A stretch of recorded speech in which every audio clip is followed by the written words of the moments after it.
monkey barn and arm wrestle for hours. This MMA and bring her lots of flowers. Oh,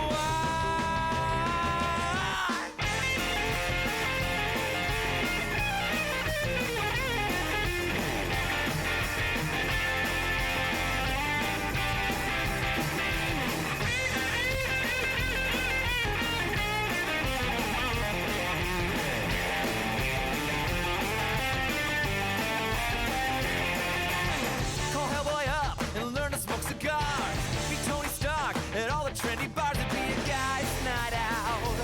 We'd make that wolf pack now. I'd run with Flash and do a marathon. Vacation to the savage land for fun. Oh, I wanna live in a world full of. I wanna live in a world full of heroes. Have NPR and CNN describe the latest team. I wanna tuck my kids inside and read them stories of superhuman glory while the sleepy faces beam. Go!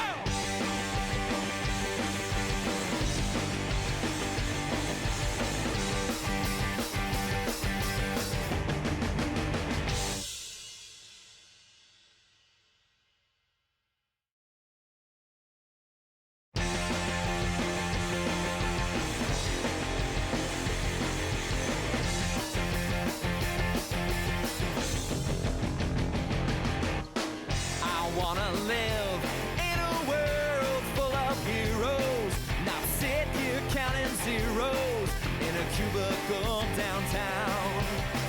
I wanna look out my window, see them flying, and swing across the horizon as I cheer them on so proud. Deep-powered girl keep staring at her face, and call Colossus and have him teach me ways, and then we'd exercise. I'd be one of the guys. Martial arts from iron fist and wall. I'll dance her up and teach her all my songs. Oh, I wanna live in a world full of heroes, not cooking up these heroes at my parents' restaurant now.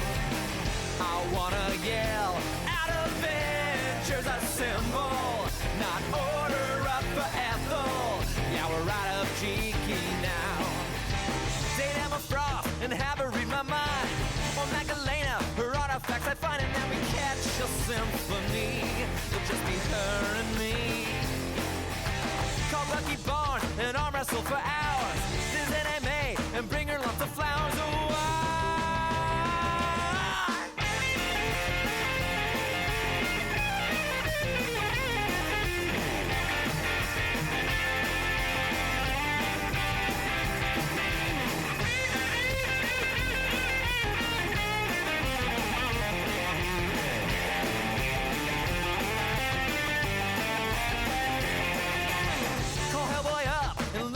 cigars, be Tony Stark at all the trendy bars. It'd be a guy's night out.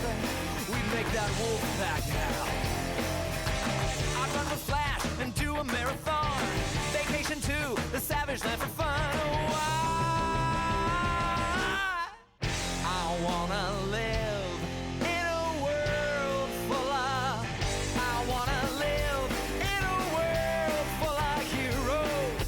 Have NPR and CNN describe the latest team. I wanna tuck my kids inside and read them stories of superhuman glory while the sleepy faces beam. Go!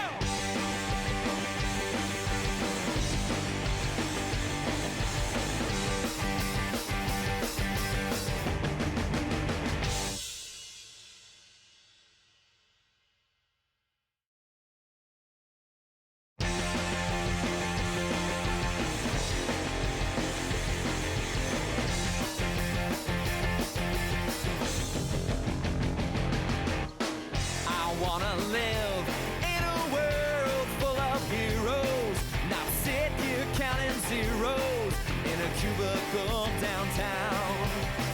I wanna look out my window, see them flying, and swing across the horizon cheer 'em on so proud. See, power girl keeps staring at her face, and call Colossus and have him teach me ways, and then we'd exercise. I'd be one of the guys. And martial arts from Iron Fist and Wall, I'll dance her up and teach her all my songs. Oh,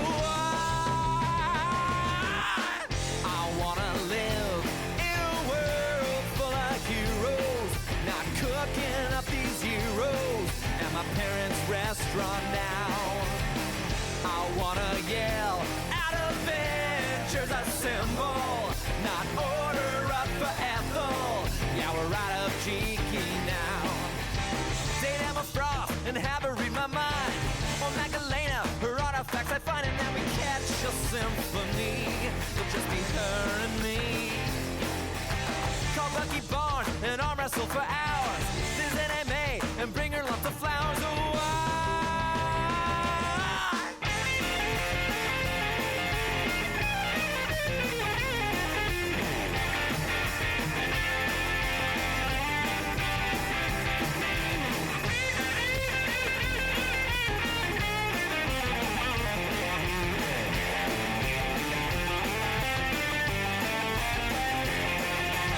call Hellboy up and learn to smoke cigars. Be Tony Stark at all the trendy bars. It'd be a guy's night out. We'd make that wolf pack out. I'd run with Flash and do a marathon. Vacation to the Savage Land for fun. Oh, I wanna live in a world full of. I wanna live in a world full of heroes. Have NPR and CNN describe the latest teams. I wanna tuck my kids inside and read them stories of superhuman glory while the sleepy faces beam. Go!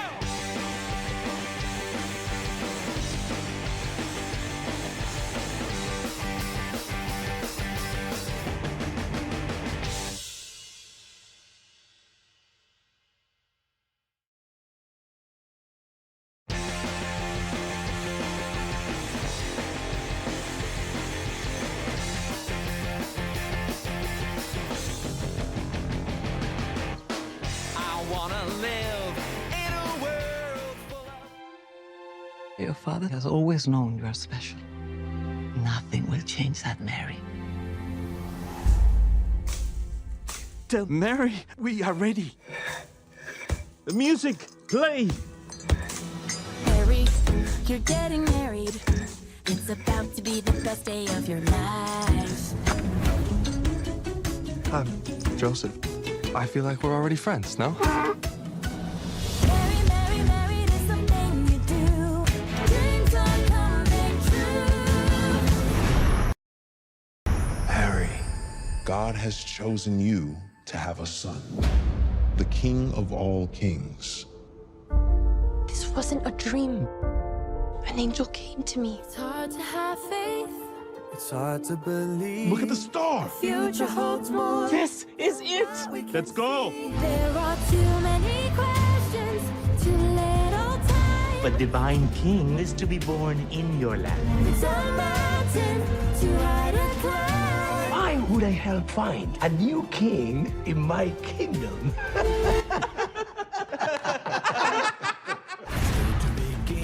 Everyone wants my crown.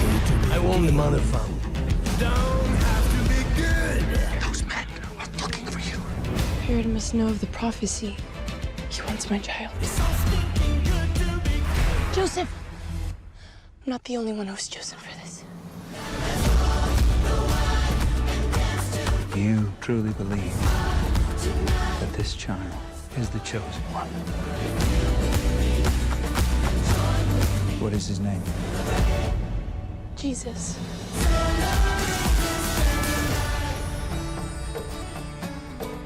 I think even Fig is beginning to tolerate you.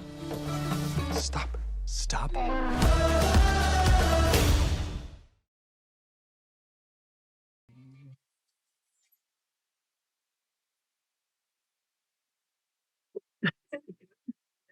See, the best part about it is that most of us can't hear the music.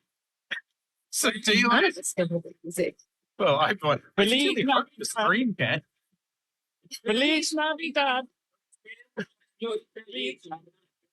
Yeah. Okay. Yes. Hello and welcome to the Periodic Table of Awesome. We are live and we are going right now. And Merry Christmas and all that sort of stuff. And Feliz Navidad.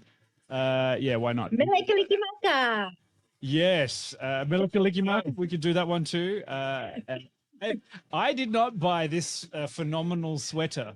It was purchased for me as a gift. And you can thank Beck. Everyone shout, hey, Beck, thanks. For purchasing me this amazing Christmas rashi, which you could see me at a beach if I ever went. Yeah, I love that. I want to see you, lazing around on a beach in that. really? Yeah, I do. I think it'd be hilarious. No one wants to see that, really. Yeah, you'd even see me on a surfboard because then it'd just be funny. You'd be like, "Oh, he's fallen off again." There he goes. And it's red. It's got a bit of red in case the sharks get me, so you can't really tell. Anyway, how are you It's going? lovely. How is all as everyone? It's the last show of the year. It is at Christmas time. And I promised, like, I may have played Feliz Navidad's mashup, but I wasn't going to play Mariah Carey's All I Want for Christmas Is You because I'm not going to be that guy. Or am I? No, I the Instagram went out. Yeah. Oh, great. So you're actually fucking people up. Yeah. But I didn't Armageddon, exactly. I'm not a complete asshole. Maybe. Stop. Oh, maybe there's a Whamageddon on the little switchboard. Press a little button and no. That'd be weird. I did see a guy who was recently in charge of like playing music at a huge event and Whamageddoned 7,000 people at once. Perfect. They were so angry. What is that man's name? I need to buy that person a beer. Anyway. He's a legend. He's spoken of in whispers. So what are we talking about? Christmas. Crimble. I very Christmassy. What are we talking about? We're talking about Christmas films, and specifically Christmas films that we haven't reviewed before, but also, films that we watch or encourage you to watch, or just give you some information about so you can make good choices over Christmas. How about that?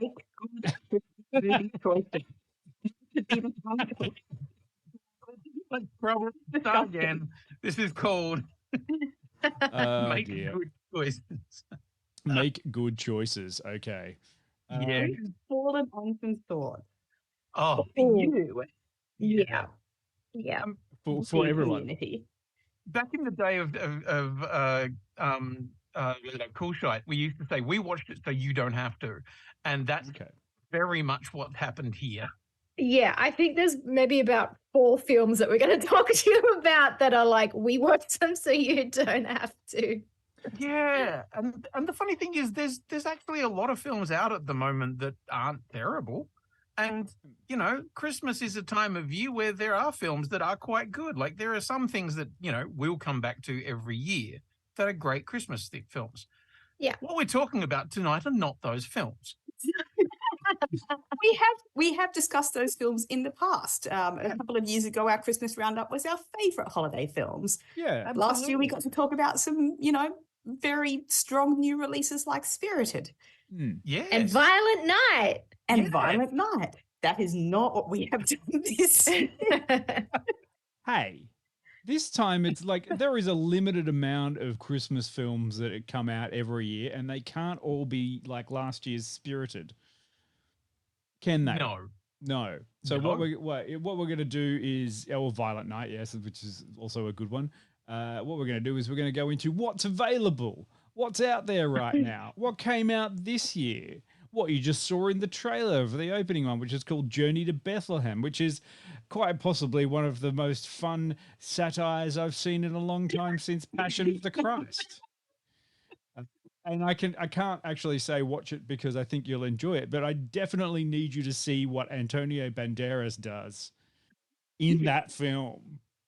Because is it good? No, but it will make you remember him. If you didn't already. I always remember when I was studying at uni and we were coming up to our third year, we were studying performing arts, and we had to do a direct a play. Everybody in the year had to direct a play as the student directed festival. And I remember somebody coming up to me once and saying, "Quinny, is it better to direct something that's as good as you can make it, or is it better to just making something so bad that everybody talks about it?" Oh. And I was like, well, I would, because you're being marked on it, probably do as good as you can. Do you want to be known as Uwe Boll? Or, I mean, come on. Sometimes it's good and sometimes it's done. And the worst part is I still don't know which one she went for.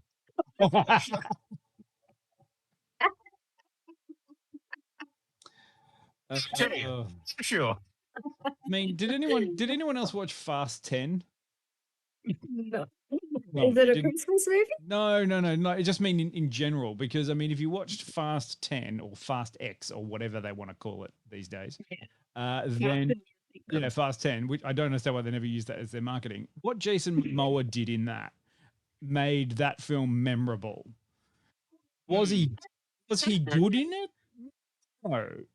So, in this case, I sort of say, Journey to Bethlehem. I remember Antonio Banderas.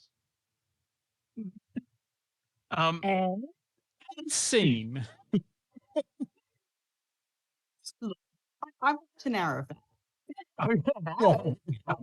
Holy Jesus. Because I forgot it existed until Dion claimed an hour ago that he had watched it, and I still don't entirely believe that he stuck it all the way through that film.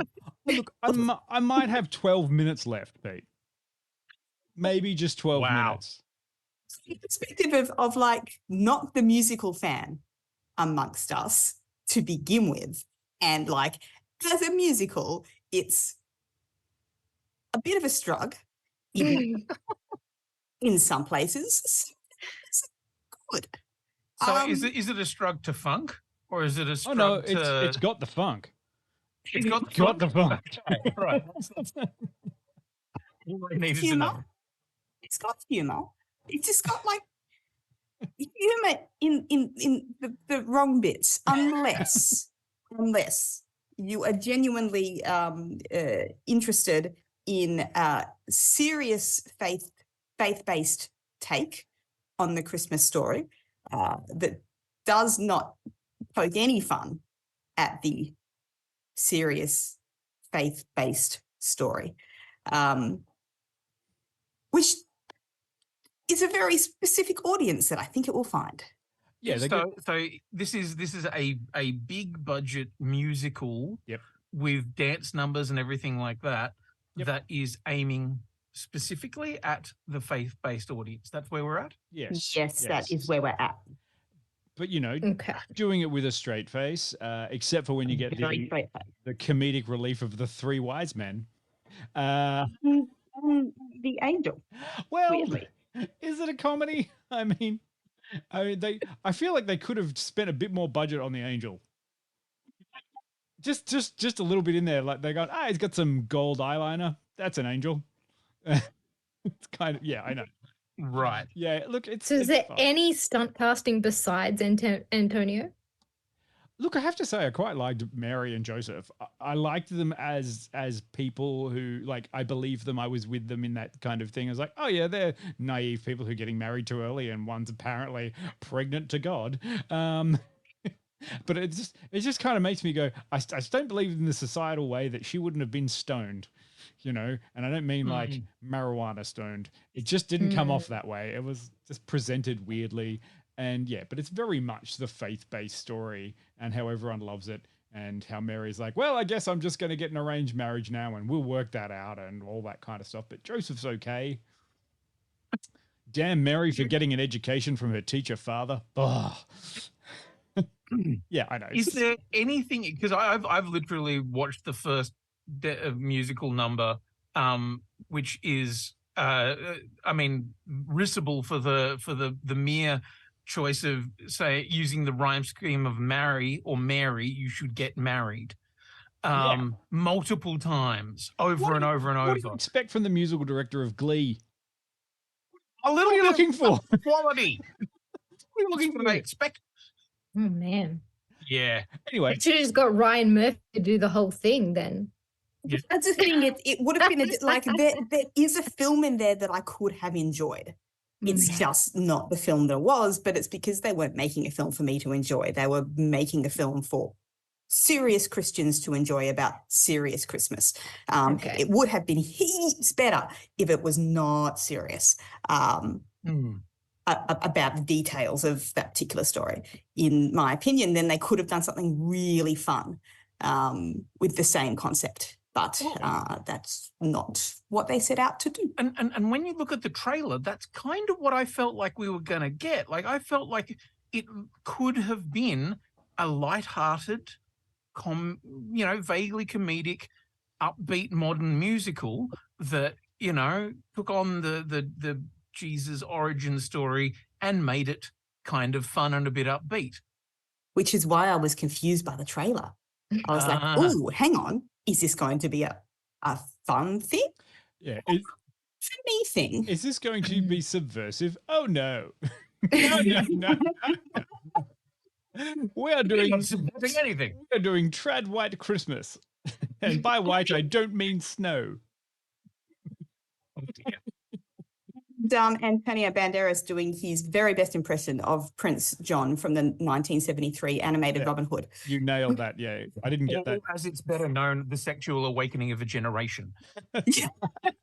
Not with Antonio Banderas. Only get sent monster fucking memes in the DM chat. Perfect. Anyway, we don't have some more. On the journey to Bethlehem, take the exit. That's all I'm going to say. Like, unless it's really your thing. Say kudos to you, Dion, for actually sticking with that film. 12 minutes still. I've still got 12 minutes. Of this discussion.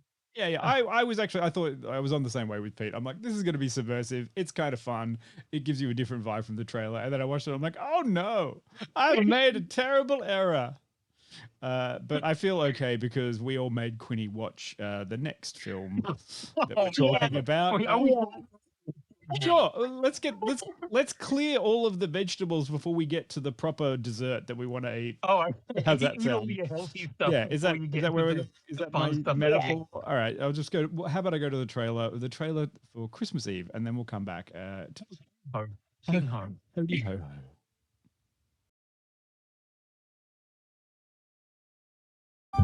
James Harris? Yes. A reorganization has become necessary, which results in the termination of James Harris. Oh, I'm getting fired?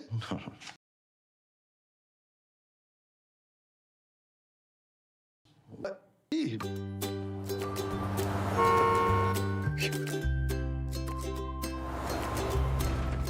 gonna be late. We're always late.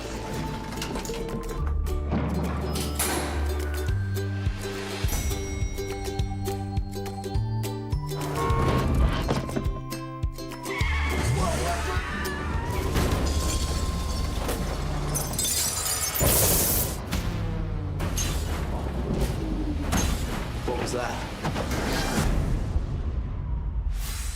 I always knew I would die in an elevator. Hello? Anybody? I'm a pregnant woman. I will find you, fire you, and then make sure that you are fired from your next 3 jobs after that. Hello? Hello? Are you all right in there? We may just be the last man and woman on Earth. Why don't you help me get us both out of here? Ex-employees shall not infringe upon the workspace of company. I need you to pray for me. Dear God, if you're there, He's there. Dad's gonna kill me when he finds out I was fired.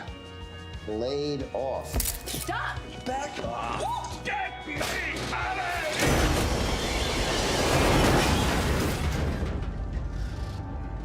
God help me. There's no such thing as a question without an answer. You might not know it now, but it's out there, waiting to be found. And when you find it, there's no feeling like it in the world.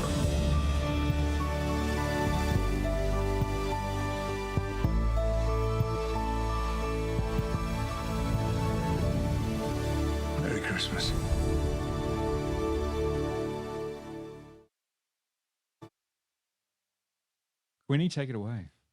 I've just found out that I thought so. Obviously, I was away last week. I was doing things, and I came back to a message saying, "Well, Quinny, next week we've decided you have to watch Christmas Eve," and I was like, "Oh, okay, cool. I'll try and watch it whilst parked under this bus." And I watched this movie, and it hurt me. It hurt me on a very real and very emotional level. And I just found out while that trailer was playing that all these other people here also watched the same piece of shit, and now I don't feel so alone. So how long do you think it took us, Quinny, when we popped it on for, just a festive afternoon of, hey, it's got Patrick Stewart in it, it might be fun, to go from that to, oh, no. Oh, no. What is happening? I'm guessing somewhere around the 5 to 10 minute mark, because it's pretty obvious fairly quickly that it's not good. But see, this is the thing. It lulled everyone into a false sense of security. On paper, it looked okay. It's got some big names in it. Patrick Stewart's always good for a laugh. It's kind of interesting. Oh, 6 people get trapped in, 6 different lifts break down. And so it's a story about all that kind of stuff. I'm like, oh, wow, this is interesting. But holy fuck, what is the Mormon church doing to us? The Church of Jesus Christ of the Latter-day Saints. Jesus Christ of this. Please stop the movie. I want to get off. I'm not sure what part about it offended me more, like the fact that it felt so preachy, but at the same time so high school, play. It the whole just not good on any level. The messaging was off. Pete liked the most was the girl that was trapped in the elevator with the incel and then had her Stockholm moment. Oh my God. Like, if I don't smile for this man, he may murder me. Yeah. So let's go very quickly through the different elevators. So we've got John Heder and his boss who's just fired him. And then we've got the one that's got the 2 girls, the muscle guy, the art dude, and the rando looking hobo. Yeah, rando hobo guy. We've got the musicians. The doctor, like the 2 nurses.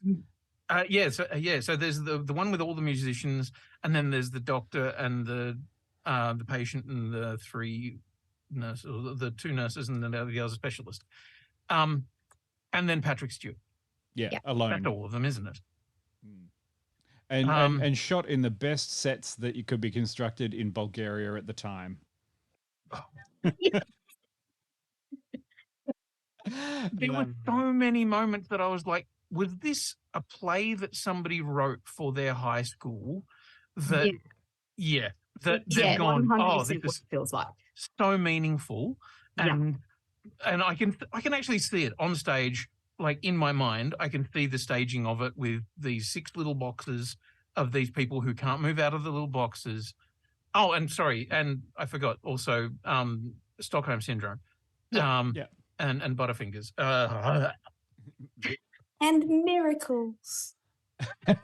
Yeah. And there's this and also their thing. Yeah, and their weird Pulp Fiction moment of trying to interconnect each one of these elevators.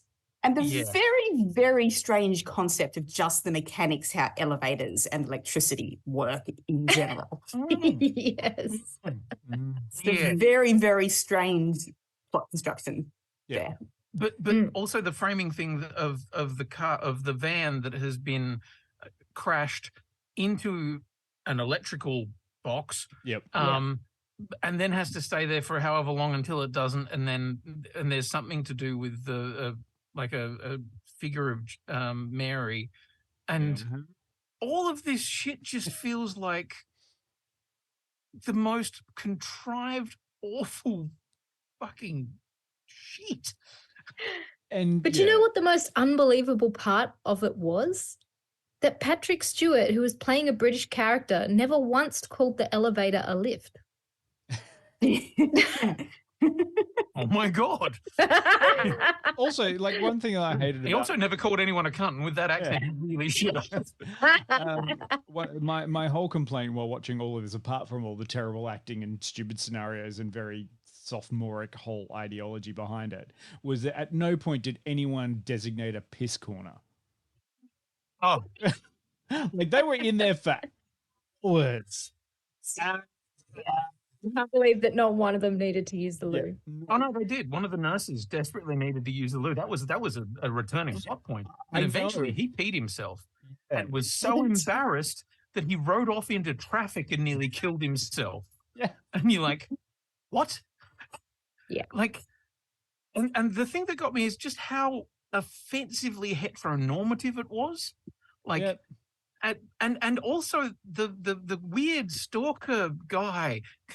Ladies, could please you talk to that whole fucking storyline, because it made me dirty watching it. Yeah, like there was like just going off in my head when we get to that scene. This poor girl just trying to like, keep to herself, and there's a guy that's weirdly trying to hit on her and trying to have a she's all that moment with this girl. You don't know you're beautiful. He just starts begging her, and then, like, once you're in it, like starting taking photos of her without consent. Yeah. And then I wanted to punch him so much. Yeah. Imagine being trapped in a lift with someone that you don't like, and then he pulls out a camera and starts going, "Come on, why not? We've got nothing else to do." It's like, stop now. Oh, but also I'll give you some of my candy bar if you. he had like this weird coercion kind of behavior about him that was really not cool, because that girl's body language was screaming no. Yeah. Until. Oh yeah. Yes. Because we can turn a no into a fuck no. So my assessment here is if you would really like to watch a faith-based film this Christmas, watch Journey to Bethlehem. Yeah.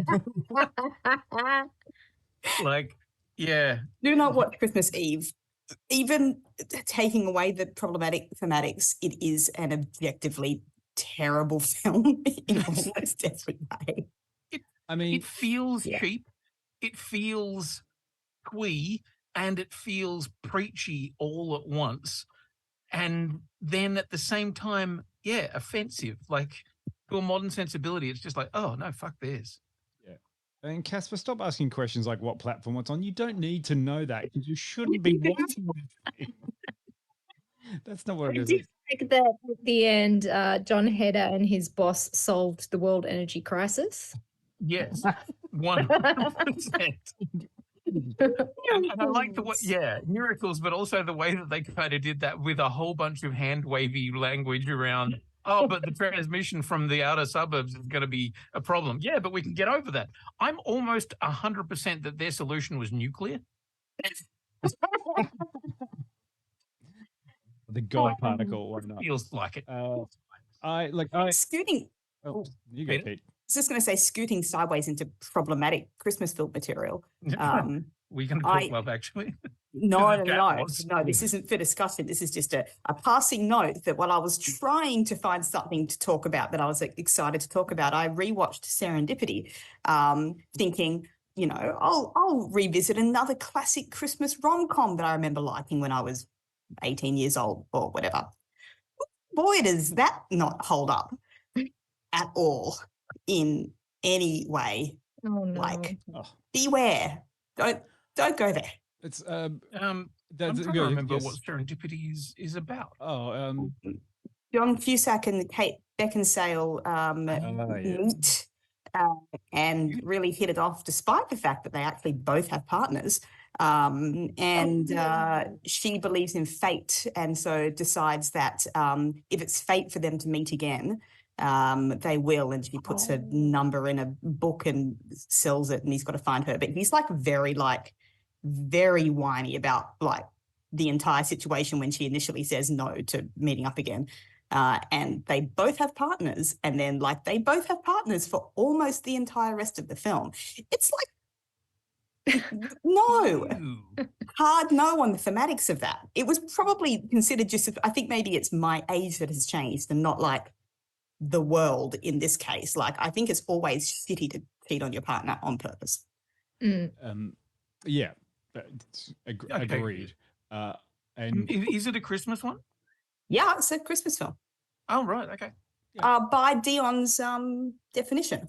Oh, okay. That's later. Don't bury what is your definition of what makes a Christmas film? We can't bury the lead. We'll get there a little bit later. I'll save it for the end. Okay. It'll come to the end there.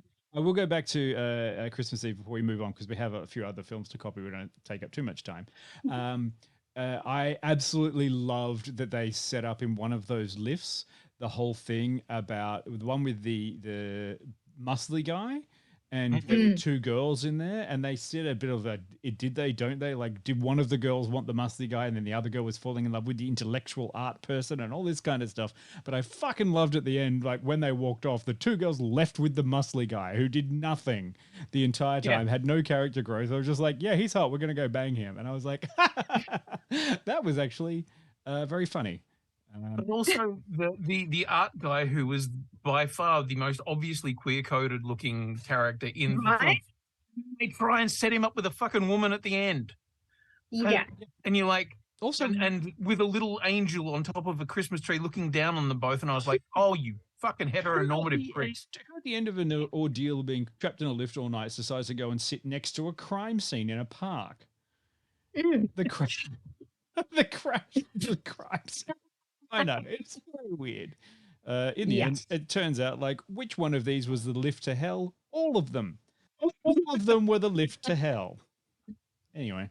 Though I will point out, shout out to Christina Chong, who plays the girl with the tumor, whose career has taken a much higher lift by being in Star Trek. Yeah, and she has dialogue. Because in this one, she just laid in a bed for the entire time. Yep. All right. Okay.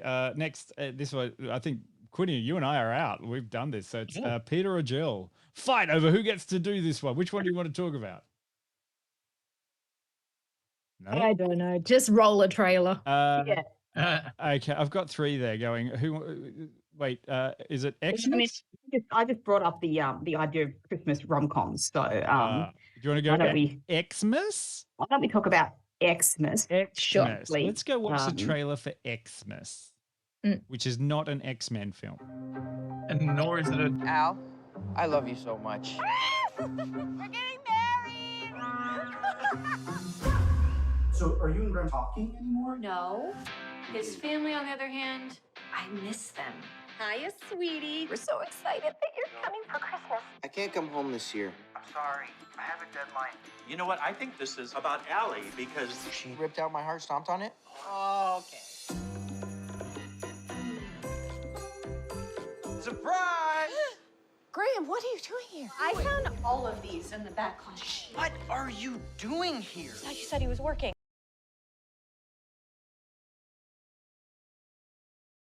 I'm freaking out. You invited my ex-fiance to Christmas. You know, I really should go. You're not going anywhere. I have to get Mom and Dad to dump Allie. Otherwise, I'm going to be sharing my family forever.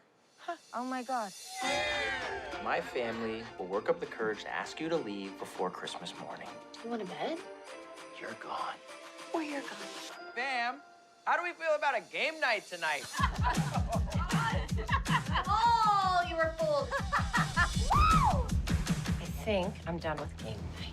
I had a feeling your competitive spirit might get you into a little bit of trouble. Gotta be.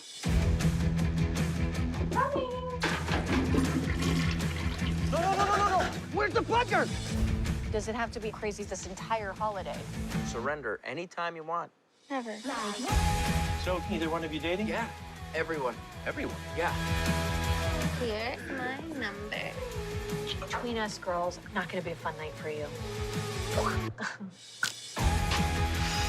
They're passive-aggressively hating each other. How about that? But I think that they actually love each other. It's quite confusing. Times change, and if you don't change with them, you're gonna end up marrying your own hand. I'm sorry. I screwed up. We both did. I hate your bangs. I'm starting to realize where we went wrong. And I think that I can forgive you. What is wrong with our son? Something for you right here, Graham. Ooh, hope it's not another ex. It's not another ex. Wait, okay. Who watched this one? Jill. I both watched it. Ah. Yeah. We watched it with hope. I don't know that I did, because I honestly think that Robbie Amell is a really decent actor and delivers good quality content. Agree. I love him in the Blood. Of the two Amells, I think he's probably the more successful Amell. The two Amells, he's the least of an asshole. Yeah, from Quinny's behind the scenes perspective. And the guys were actually saying that during the trailer, they're like, oh, that looks like something that could be fun. Let me tell you, this movie had the potential to be very good. Unfortunately, I thought started kind of strong. Unfortunately, the directing and the editing were garbage. Oh, really? Oh. Yes. Oh. So it's not a lot you can do with the plot. It's your classic enemies to lovers trope. You know how it's going to end. That's why you start watching it. This is the kind of Christmas rom-com that you watch when you've holidayed yourself out and you need something else. And I really I dug Robbie Amell, his character in the beginning. He's there was a very kind of natural relatableness to the way he was playing it. So I did kind of have a lot of hope for it. And then just it just wasn't sharp enough. No, and wasn't the story kept tripping over itself as well, because they were delivering great lines and great scenes, and then it would go on too long. And you're like, this has run its course. The gag is over. Don't keep going. And there were even points where Robbie Amell's character, who was supposed to be working up until Christmas for his slave driver boss, decided to come home, and he's like, I brought my work with me. It's fine. I'll do it before Christmas. Not once did you see him open the laptop. He was continually participating in group activities and doing anything but working. And then occasionally he'd take a phone call from the boss saying, hey, where's the work? He's like, oh yeah, I'm totally going to get it done. I'm like, what happened to this part of the storyline? This is supposed to be the contention in the story. Because why the whole reason why his ex is because he was prioritizing work. But Jill, you don't understand. That was the plot device that they needed to make the story start, and then it wasn't convenient for them to continue it. So they didn't. And I don't know why. I also have I know this is terrible to say, I have a little bit of an issue with how weirdly mousy they made Leighton Meester look when she's super gorgeous.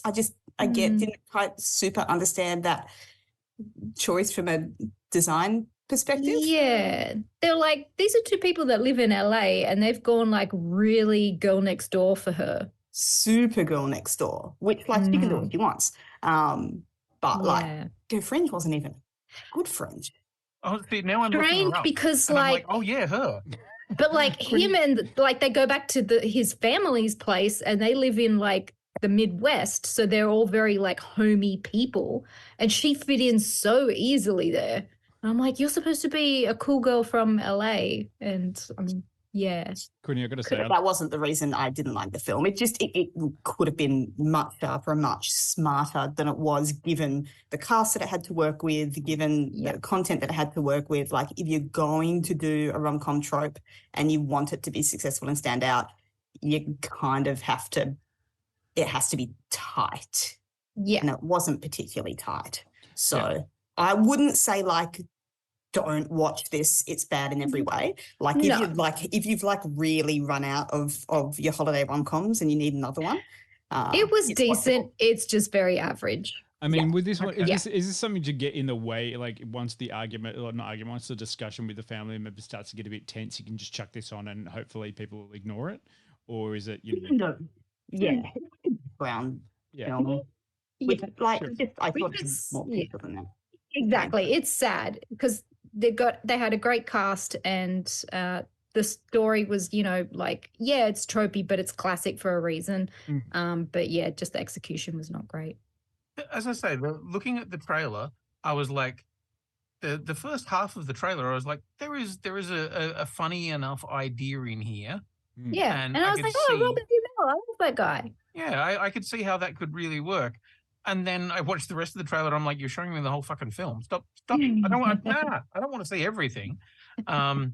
But yeah, I think it's a telling thing because you can edit a trailer real fast and snappy, but if your film isn't that, and as you say, if it's running long and if scenes are letting drag, nothing you can do about it other than re-edit it.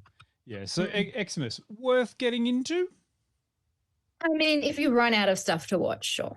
Yeah, if you're super bored and you like looking at Robbie or Leighton, because they're both pretty hot. Sure. I understand. They both do good jobs with what they give it. I just don't think that they will give it enough. Yeah, right. Cool. Where can you watch it? Is it Amazon again? It's an Amazon one. Yeah. Seems to be the home of like B-grade rom-coms. Yeah, absolutely. In fact, I went on there at one point recently and saw that they had like a whole promoted section that was like, you could have just called it people wearing red and green sweaters. Yes. That was everything in there. And I was, the only thing that I thought would have been better would have been an entire Hallmark channel of that. But that's what it felt like. So maybe they're really leaning in hard on that trope thing. Fair enough. Next one. Which one are we doing? Peter? I don't know. Jump to Jill? Okay. No? Yeah? Jill, what are you doing? Yes. Which one? Which one is it? I've got two. Is it I've got two left. Yeah, okay. Family Switch. And then there is Christmas, which is Australian. And I have seen that one. Let's Family Switch. Family Switch. I worry that we're all kind of disconnected. Did you ask me something? What? It's fine. Okay, good night. Do you think it's good for you to live like this? Heads up. You're really not supposed to use your hands. Wyatt, family meeting downstairs. Let's go. Can you help me with this problem? I'm kidding. You can't help me. No, I can't. We are going to make a happy memory as a family. I wish you could be me. I would love for you to be me for one day. I would love for you to know what it's like to be me. I would kill to eat a dozen donuts and just have it burn right off. Would you take a picture of my family, please? Everybody say Merry Christmas.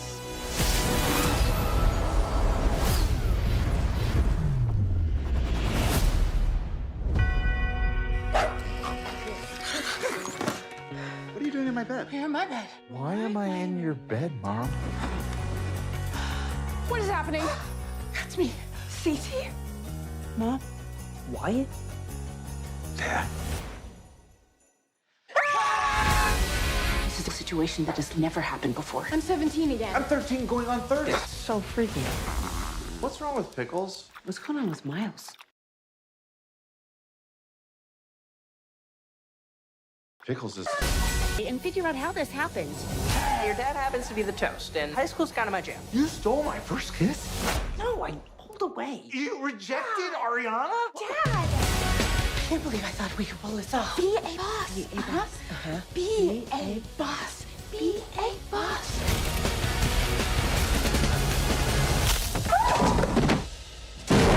What's my age again? Sounds like you need to fix what is broken. We've got this. We're walkers, and walkers never quit. Gramps! Ow! I think I tore a quaddy. More than anything, I just want you to be okay. We have 24 hours. If we don't figure this out, we're gonna be stuck like this forever. This is the most exciting thing I've done in years. Whatever happens, we'll get through it together. This is just a dream, and we have to wake up. Slapping. Whoa! I think the dog and the baby are spending too much time together. What's my age again? What? Take it away, Jill. Oh, Jill, Okay, so I love Jennifer Garner. I am in love with Jennifer Garner. She is my favorite. I thought she could do no wrong, but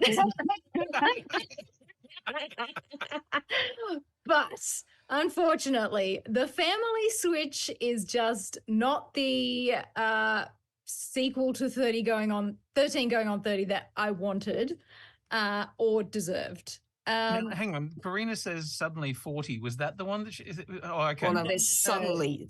Yeah. No. It was 13 going on 30 was the Jennifer Garner movie in which she was a child in the 80s that woke up in the body of a 30-year-old woman.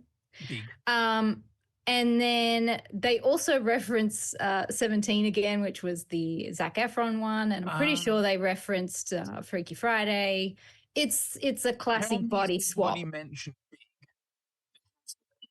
I don't remember. Quinny. I watched it a good couple of weeks ago now. Oh, okay. Right. For everyone who might be confused, it was released as Suddenly 30 originally in Australia. Oh, okay. But it's probably known as 13 going on 30 now. Yes. Okay. So it's your classic body swap movie, except this time it is the entire family has switched. So for invented reasons of they just don't understand each other anymore, this family decides that for Christmas they need to go and have a nice family photo at the observatory to go and see this once in a lifetime alignment of the planets. And so they're all trying to get up there to have a look through a telescope, and gypsies, we're not allowed to use that word anymore. So the vagrant ethnic woman played by Rita Moreno, which I'm like, you are a classic Broadway star. Like, how have you dipped to the bottom of this barrel? Places a curse on them when she takes their photo. And it's like, oh, you will all like learn to understand each other. And so the telescope breaks and they all switch bodies. So the parents of the children and the children of the parents and the baby and the dog swapped. I don't know why they took their dog to go to look at this planet alignment. That was a weird plot point, but they had to get the joke of the baby and the dog swapping bodies. Yes, Dion. Question, Jill. This is I have my own little but why. So you're telling me there's a once in a lifetime alignment of the planets that they've gone to the observatory to look at, and there's a main telescope that adds the observatory.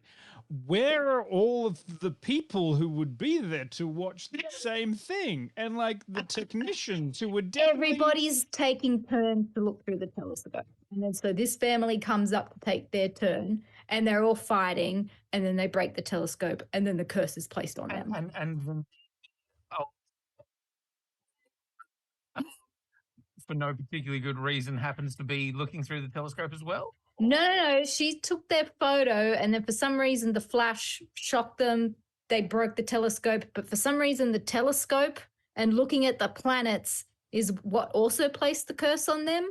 And so therefore to unbreak the curse, they need to fix the telescope before the planets move out of alignment. I'm sure I have seen multiple science fiction adventure movies with that plot. This is such a far-fetched plot on how the body swap works. It's just ridiculous. It's magic. Simple. I know. Just simple, and if the body swap is that ridiculous to begin with. Pick one thing and just do that. I want the simpler times of God impregnated me and then I gave birth to the Son of Man. 3 old dudes. The end. Look, Ed Helm, he's such a great comedic actor. He really did a lot of heavy lifting in this movie. I think he's great. Jennifer, she is still brilliant. It's just they had such a complicated story to work with. Like the body swap premise was overly complicated. There were too many factors involved with getting that done. And then like also bringing the dog to the observatory. This is weird shit. The dog and the baby was like a running gag throughout the whole thing because they were being babysat by the next door neighbor who was a dog trainer. Wait, and does the baby switch with the dog? Yes. That makes a lot more sense now. Yeah. So that was like a whole running gag throughout the thing. There was a cute moment where like the dad who is a music teacher at the high school, he has a band with the other dads / teachers at the school, and the bandmates are actually played by Weezer. So and there's a moment where they're having like the Christmas party, the school Christmas party at the end. And so Weezer plays for the school music Christmas thingy. Yep. But they all kind of sort out their differences. Not that they had differences, it was more just a lack of communication and understanding on everybody's behalf. That's what it tends to be. Yeah. So they sorted their shit out. They went to go and fix the telescope, didn't quite do it, but then realized, we can communicate now, and so therefore the curse is lifted. Oh shit, Jill, spoilers. Dion didn't even put up the spoiler section warning. But Jill, what's your recommendation / warning on this one? Yeah. I did enjoy it. It had its funny moments, but it just wasn't the best. I also have a question. So early on, you said that you're a big Jennifer Garner fan and you love her and she can do no wrong. Yeah. Can you please explain to me Electra then? Quinny, come on. In order to explain Fat Greek accent, the green contact lenses. The ninjas that disappear. He had everything going on. In order to explain Missing on Ninja Scroll multiple times in a live action film. In order to explain Jennifer Garner and Electra, you have to first explain Jennifer Garner and Ben Affleck. Well, yeah. Explain that one first. That's much easier. Okay. In itself. If the rumors are true and she is in Deadpool 3, I'm going to be so excited. Oh man, like it's very cool. Like I just fucking hope Dolph Lundgren comes back as a Punisher. Like that would just be fucking shit. I love all that shit. I need a Spider-Man that throws the big ropes out. Turning like kind of shit too. But give the family Switch a watch. It was lighthearted enough. It was quite fun. It had its moments, but there were bits where you cringe. And that's just the price you're going to have to pay for this. It sounds like we're getting better as we get down the list. The ones that I have watched, besides the Bethlehem one, is definitely the best. I have to say, I also attempted to watch a family Christmas new release film in my search for something that was worth talking about it tonight. It was called Best Christmas Ever on Netflix, and I made it 20 minutes in before I noped out due to cheese and just no. Brandy, but no. Peter said it's a free one. That's not one that I'm talking about in detail, but that's just a free one, and maybe a little bit of a warning about boomer creators trying to send fairly pointed messages to a millennial audience using Gen X actors. No. Oh, God. That sounds like a combination of terrible. It just has no grounding in modern cinematic style or the realities of the modern world. And it's tough to get through. It is cheesy. It is, cool actors working with very cheesy material. You'd have to you only go there if you're really kind of starting to scrape the bottom of that Christmas movie barrel, and you need something to put on, because it was the first 20 minutes at the very least. No, not for me. So then I caved and I watched a movie that is not full of Christmas cheer, but has been getting pretty good things said about it. And it is an Australian film, and it's the only Australian Christmas film that I have watched so far this year, although there are several new Australian Christmas films on the streaming platforms to check out. There were? Yeah, there are a few. Stan's got at least one, if not two. Stan usually does it at ago, Christmas there was a film really now. good one, wasn't there? I'm trying to remember. There was a really nice one that I think we reviewed a couple of years ago, and I was like, oh yeah, a really nice Australian Christmas film. And now I've got to go back and look at what the hell it was. Anyway, as you were, sorry. Christmas. Roll the trailer, Dion. Sure. He's an alcoholic and he's just out of rehab. Don't let him leave. Do you want to ruin Christmas? I wonder, Chris, if you've thought about what you will do now. Silver lining. Not so long ago, I had a US agent, publicist, manager, and now I've got nothing. Nice and close into Santa.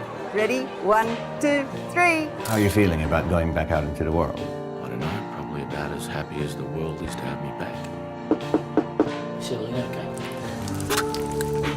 That's for breaking Janice.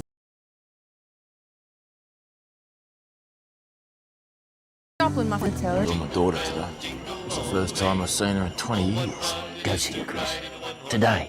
Don't waste another Christmas. My daughter's coming for Christmas. We're not serving KFC and she hates me enough as it is. I'm from the house a few doors down and now I'm... 1, 2, 3. Oh. Dude, you are not special. There are a ton of messed up people and they come out of the woodwork at Christmas. Joy, please, come on. Flying pilots just like you, flying in and out of people's lives, and you're just too self-absorbed to even notice the damage you cause. Santa, have you had anything to drink tonight? I believe in you, Chris. 'Tis a season for believing. Your presence is seriously the best present I could have. This is going to be the best character you ever played. Santa!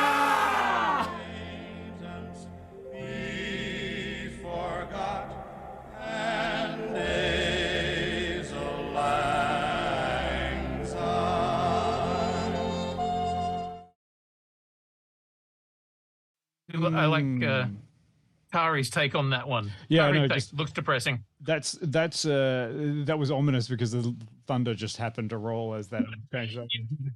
I did look out there and saw a flash of lightning, and I was like, "Oh, okay." I too watched this one, Peter. Excellent. Chris Mann. Excellent.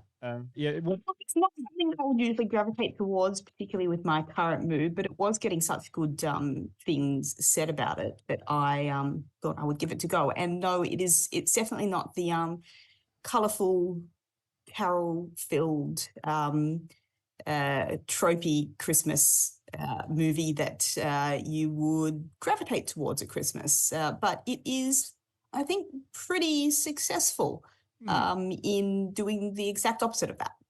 It's had that thing where it's like I saw it and I was like, oh, it's going to be a quirky Australian comedy. Ha! Like, what can we do to make fun of ourselves, but also like sort of go through it? And when I watch it, it's got a lot in common in tonight in talking about this with Christmas Eve.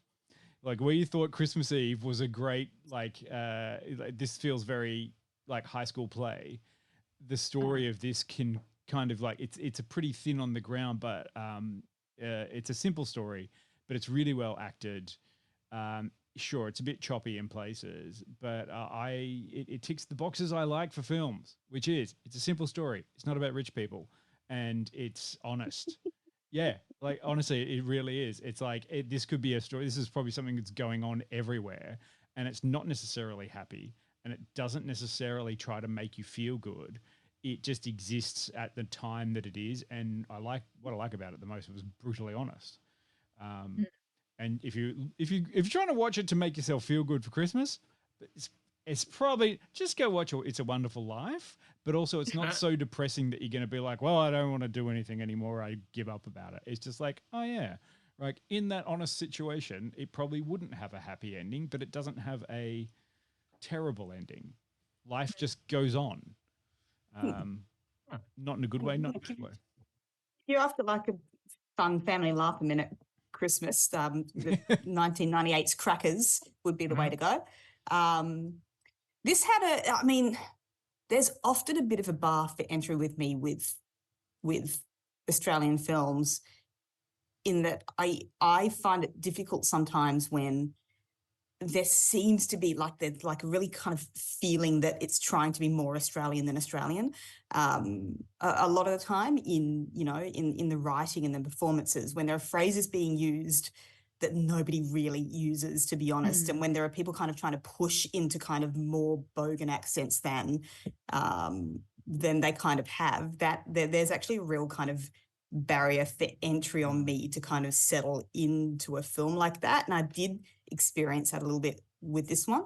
But I think it is kind of worth settling into it and you know, letting yourself, you know, get around that and kind of get to know these characters, because like I said, it's, you know, it's a good, you know, real, you know, small story that has a, you know, packs a bit of an emotional punch, and doesn't, you know, try to do anything too big, because it just does something that is kind of a little bit brutally, but not too brutally real. And that's the other thing that I often don't like with the Australian films. Like, we tend to, when we kind of escalate, we tend to want to escalate it to like the most horrific, you know, possible thing, to like, you know, pack some kind of like huge, you know, trying to, you know, pack some kind of huge impact with the audience by being like, and now this is going to get like so off the wall horrible that everyone's going to be talking about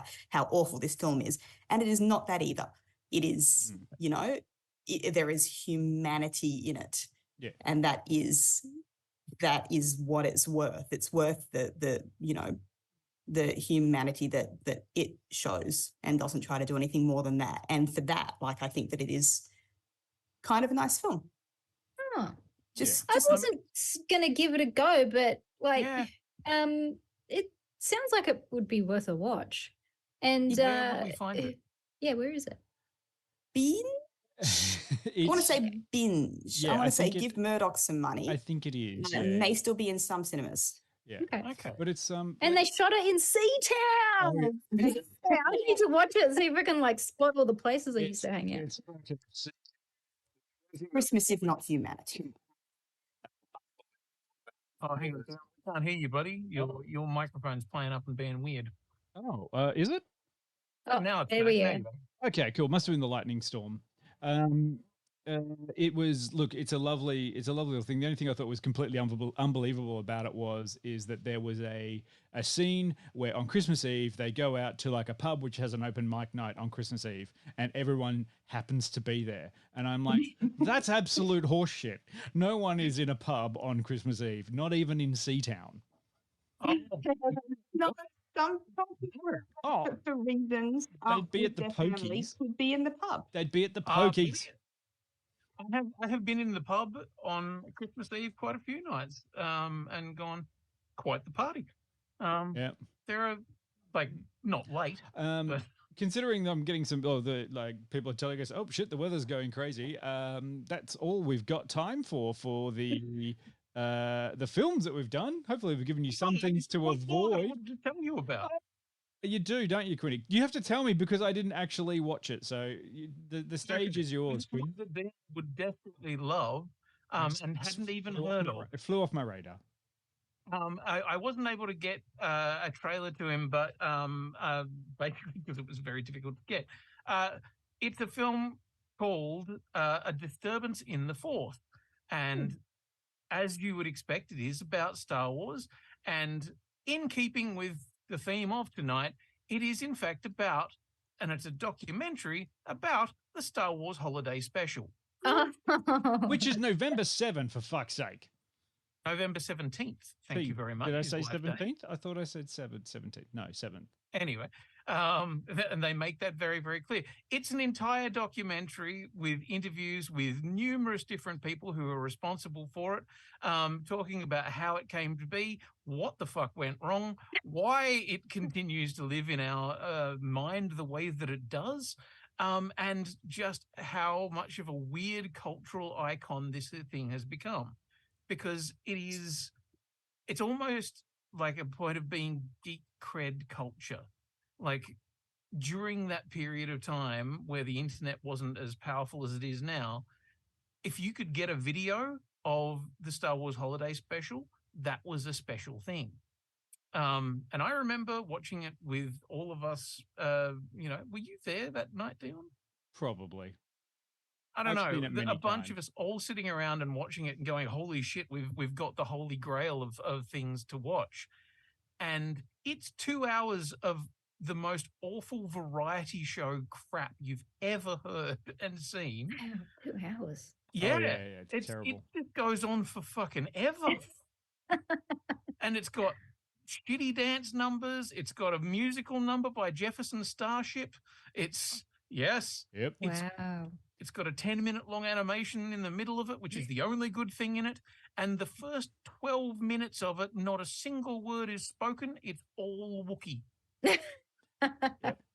Look, funny fact, they it's so popular that they even released a figure of Chewbacca in the Life Day gown that you can get now, and that's just some deep cut shit. That's Yep. Although it did establish the something that it has carried through is that there is a kitchen cooking show character in it who's got 2 fake arms, and it's just in there, and that is where it gets the idea that people who work in kitchens in Star Wars all have 4 arms. So it's either a 4-arm alien or a 4-arm droid. That's where that comes from, is because if you work in that, you have 4 limbs. It's so weird. Also, first appearance of Boba Fett. Yeah. In cartoon form. Yeah. In cartoon form. Before this came out in the years before Empire Strikes Back. So it was the only. So Star Wars had come out. Yes. And this was the only thing Star Wars in the middle of those 3 years. Technically speaking, Empire Strikes Back is a Star Wars. Is a Christmas film, because the very first live action appearance of Boba Fett was at the Marin County Christmas Parade before 1980 and 1979. They put the costume on one of the staff who walked down the main street of it, and it was on the news, and there was a Christmas tree in the background.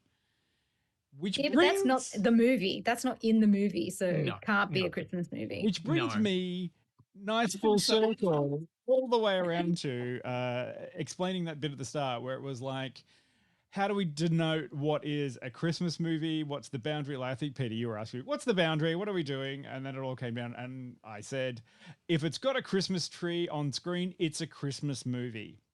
Yeah. So I have put together a little curated list.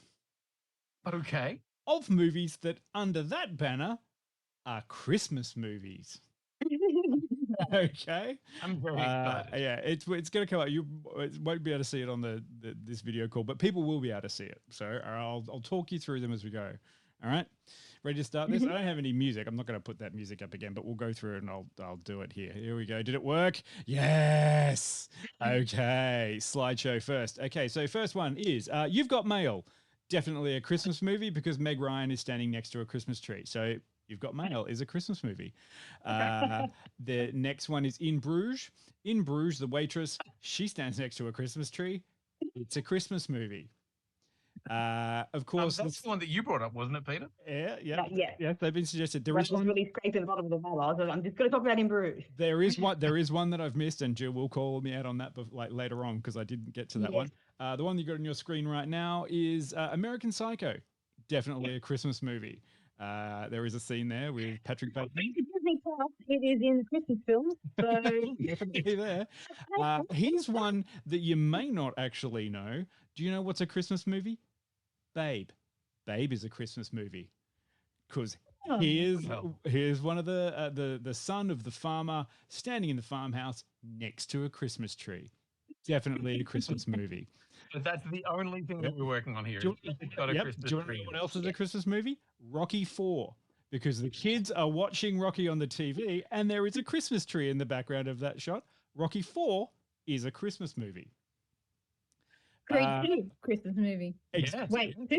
3. 3. 3. Okay. 3.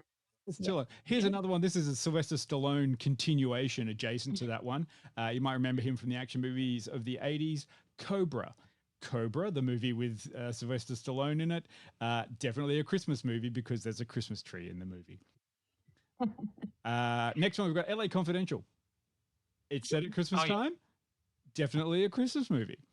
And I believe that. Next one, also, Eyes Wide Shut. Definitely a scene.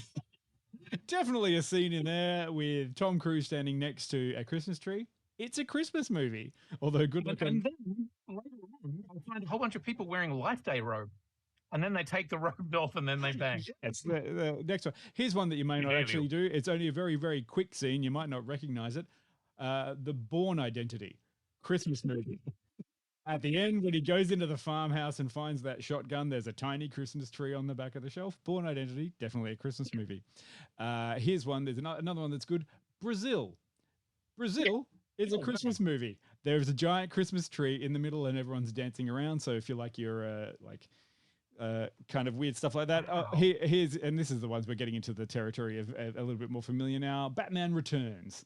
Batman Returns, definitely a Christmas movie. And last but not least, Prometheus. Prometheus is a Christmas movie, but I've forgotten one. I missed one. Jill, can you please tell me what one did I miss? Missed another one as well. Oh, Iron Man 3, you missed. That was I mean, there's plenty on there by what's his name, Shane Black. I left them all off. Too easy. Okay. Yeah, I was on my Godzilla shit on the weekend, and 1998 Godzilla is a Christmas movie because good old Goji was walking down the street. There's a Christmas tree. So if you're feeling like any of the movies we talked about weren't good enough, I've given you some other ones you could throw on there and go, no, technically, we're all watching Eyes Wide Shut. It's a Christmas story. I look forward to wheeling that out on Christmas Day and seeing what everybody says. Oh dear. Yeah.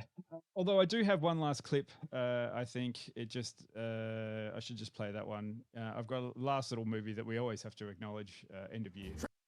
Oh, okay. Right. Yeah. I'm looking forward. If you want the thing you love, you did it! Congratulations! World's best cup of coffee. Great job, everybody. It's great to meet you. Hi. Now come over here, boy. Sam. There it is. Oh dear, the elf. Yeah, you can't. I think we got a few people. We did it. We got through to the end. Congratulations. Yeah. It's all that. Christmas without it. Oh, thanks everyone for sticking around with us for this and for the whole year. What a year it's been. Yes. Good luck at Christmas time. Safe travels. Very festive season, and stay safe during your break and your travels, and has a really happy new year. Absolutely. Yeah, Merry Christmas, Happy New Year. Good journeys, safe travels, easy family get-togethers, or happy time. Hope you get everything you want for Christmas. No bushfires, lack of floods, all that kind of stuff. We're just hoping for a good one that's out there. Nice weather on Christmas Day, and we'll see you in 2024 on the 9th of January. Yes. And just stay safe. Look after yourselves. Well, I want to see everyone in 2024. Yeah, very, very much so.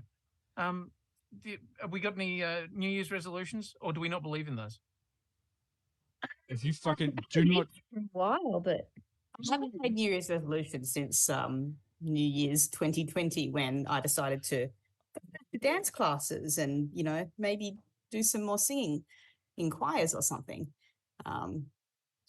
Things that very quickly we were definitely not allowed to do in 2020. Thanks, Peter. well, not going to jinx it again. Yeah, not saying any of that. Just I do pottery throwing all year, and I never got a chance. So maybe I'll make that my 2024 thing. My thing is to get through the year because I'm doing some work over New Year's. So hooray! Don't come into the city. just watch it on TV. It's going to be fine. Just watch it on TV. Don't come into the city. Anyway. Yes, thanks very much. Hope you get all the presents. Hope you get to eat some nice food. Hope you get to see some people you like. Hope you get to have some nice downtime. And will also say, if you've got the time, I went and watched Wonka the other day, and I thoroughly enjoyed it. Oh. I know, right? Not what I was expecting. You know that I found out on the weekend that my mother has not watched any Willy Wonka movies, not even the original. Not even the one that gave us all nightmares as children. 65-year-old mother has not seen the Gene Wilder Willy Wonka. Like, it's on TV every fucking week somewhere. Is it good enough to? Should we get around if we go to see it? Start a chant going, "Timmy's a Wonka, Timmy's a Wonka."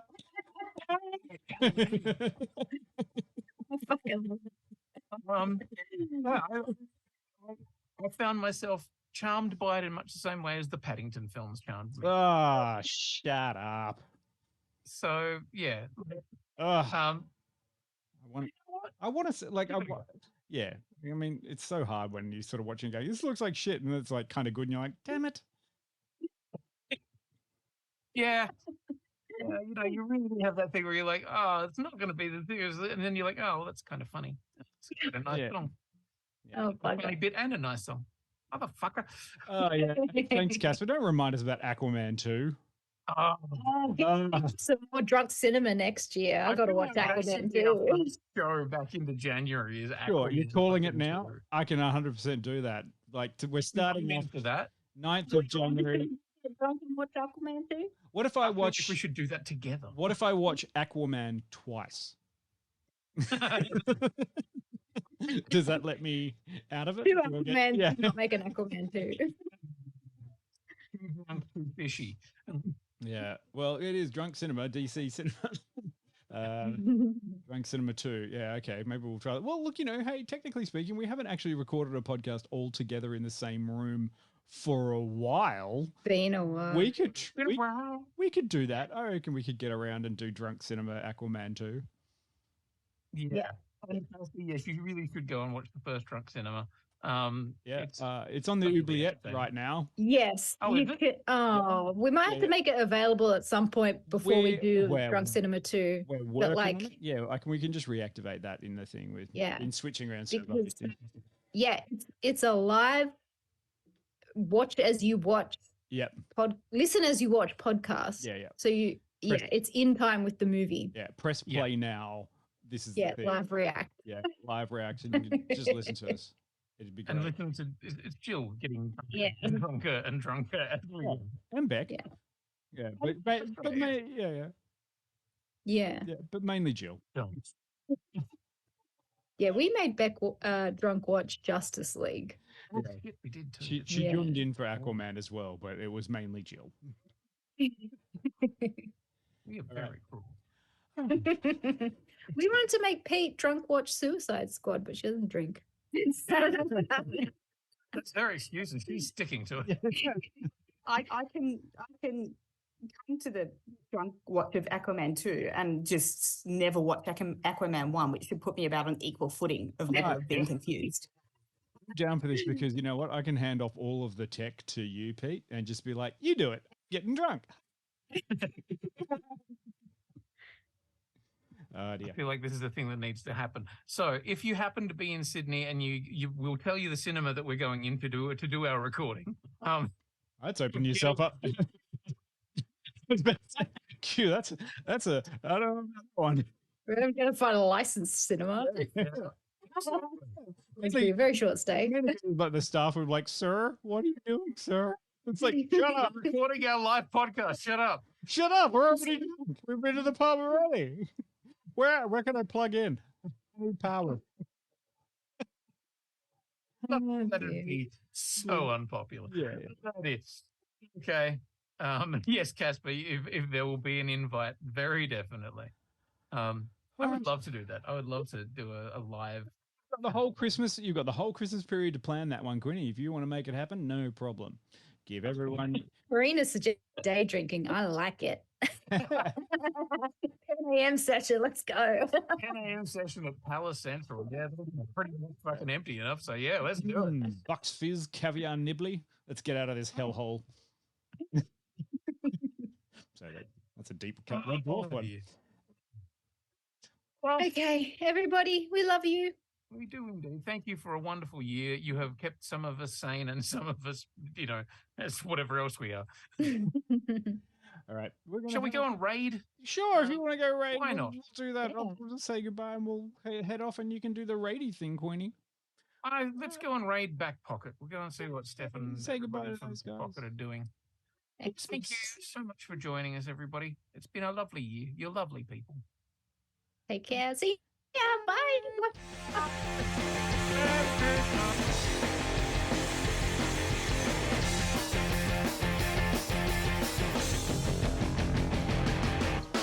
I wanna live in a world full of heroes, not sit here counting zeros in a cubicle downtown.